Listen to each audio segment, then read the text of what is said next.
Sari-saring baril at mga bala ang nakumpiska sa bahay ng isang high-value target ng pulisya sa Maguindanao. Sa Bulacan naman, napatay ang isang lalaking nanlaban daw sa mga pulis. Yan ang Ronda Probinsya ni Marisol Abduraman.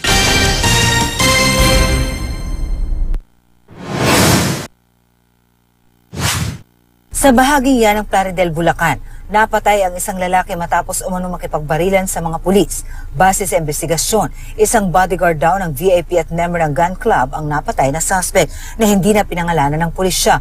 Most wanted rin daw ito sa Caloocan City. Nakuha sa kanyang isang caliber 40 na baril. Nasugatan naman ang isang pulis sa engkwentro. Patuloy ang investigasyon sa nangyari. Napatay rin sa engkwentro ang isang gun runner at umunong miyembro ng Banzon Criminal Group sa Cabuyao City, Laguna. Nagkaroon ng engkwentro sa isinagawang buy-bust operation ng pulisya sa suspect na kinilala lang na si alias James. Nakahalata raw kasi ang suspect na pulis ang kanyang katransaksyon kaya nagpaputok siya ng baril. Gumanti ang mga pulis at napatay ang suspect.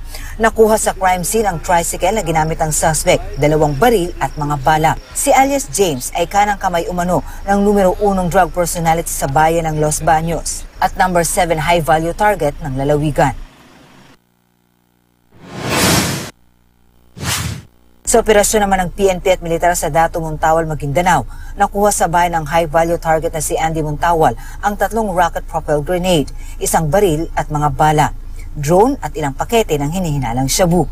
Ayon sa pulisya, nahaharap si Montawal sa mga kasong murder at rape.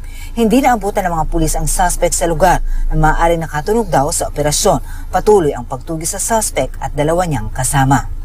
Marisol Abduraman, GMA News.